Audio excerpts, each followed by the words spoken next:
चालीसे का 5वां एतवार। पहला पाठ नबी इसायास का ग्रंथ, अध्याय 43, पद संख्या 16 से 21। प्रभु ने समुद्र में मार्ग बनाया और उमड़ती हुई लहरों में पथ तैयार किया था। उसने रथ, घोड़े और एक विशाल सेना बुलाई। वे सब के सब ढेर हो गए और फिर कभी नहीं उठ पाए। वे बत्ती की तरह जलकर बुझ गए। वही प्रभु कहता है, पिछली बातें भुला दो, पुरानी बातें जाने दो। देखो, मैं एक नया कार्य करने जा रहा हूँ, वह प्रारंभ हो चुका है। क्या तुम उसे नहीं देखते? मैं मरुभूमि में मार्ग बनाऊंगा और उजाड़ प्रदेश में पथ तैयार करूंगा। जंगली जानवर, गीदड़ और शुतुरमुर्ग मुझे धन्य कहेंगे, क्योंकि मैं अपनी प्रजा की प्यास बुझाने के लिए मरुभूमि में जल का प्रबंध करूंगा और उजाड़ प्रदेश में नदियां बहाऊंगा।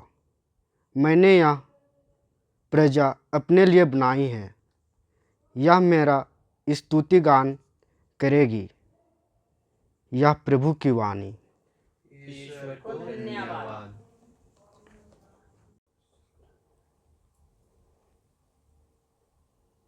दूसरा पाठ फिलिपियों के नाम संत पौलुस का पत्र, अध्याय 3, पद संख्या 8 से 14। मैं अपने प्रभु यीशु मसीह को जानना सर्वश्रेष्ठ लाभ मानता हूँ और इस ज्ञान की तुलना में हर व्यक्ति को हानि ही मानता हूँ।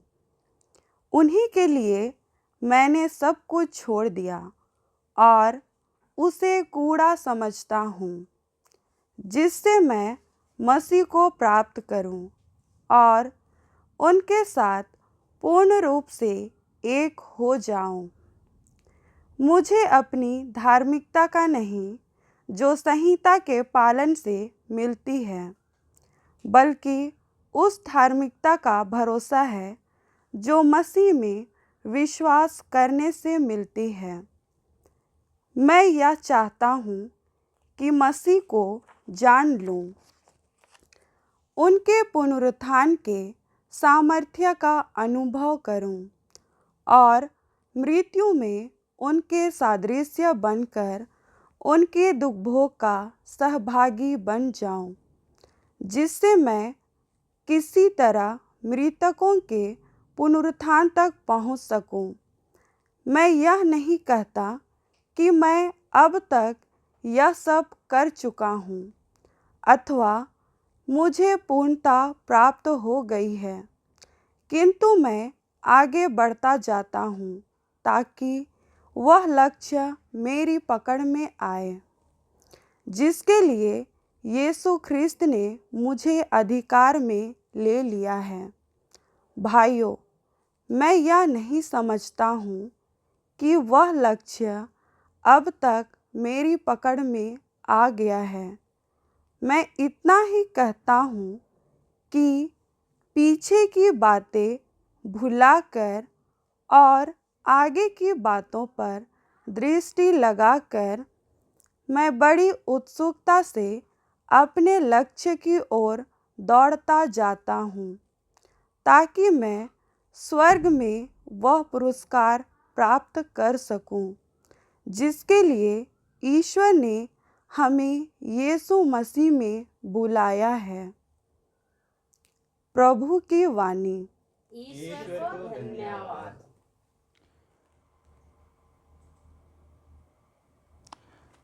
संत यूहन्ना के अनुसार पवित्र सुसमाचार, अध्याय 8, पद संख्याएं 1 से 11 तक। तुम में जो निष्पाप हो वही सबसे पहले इसे पत्थर मारे।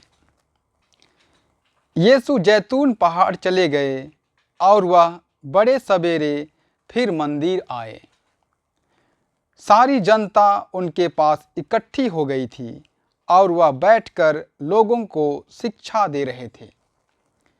उस समय शास्त्री और फरीसी व्यभिचार में पकड़ी गई एक स्त्री को ले आए और उसे बीच में खड़ा कर उन्होंने यीशु से कहा, गुरुवर, यह स्त्री व्यभिचार करते हुए पकड़ी गई है।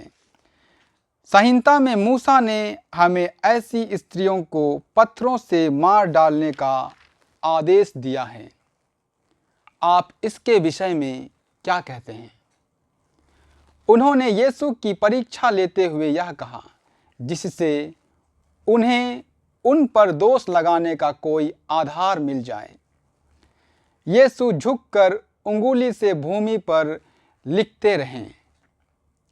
जब वे उनसे उत्तर देने के लिए आग्रह करते रहे तो यीशु ने सिर उठाकर उनसे कहा, तुम में से जो निष्पाप हो वही सबसे पहले इसे पत्थर मारे। और वह फिर झुककर भूमि पर लिखने लगे। यह सुनकर बड़ों से लेकर छोटों तक सब के सब एक एक करके खिसक गए। यीशु अकेले रह गए और वह स्त्री बीच में खड़ी रही। तब यीशु ने सिर उठाकर उससे कहा, नारी, वे लोग कहाँ हैं? क्या एक ने भी तुम्हें दंड नहीं दिया? उसने उत्तर दिया, महोदय, एक ने भी नहीं। इस पर यीशु ने उससे कहा, मैं भी तुम्हें दंड नहीं दूंगा। जाओ और अब से फिर पाप नहीं करना। प्रभु का सुसमाचार। हे ख्रीस्त, तेरी स्तुति हो।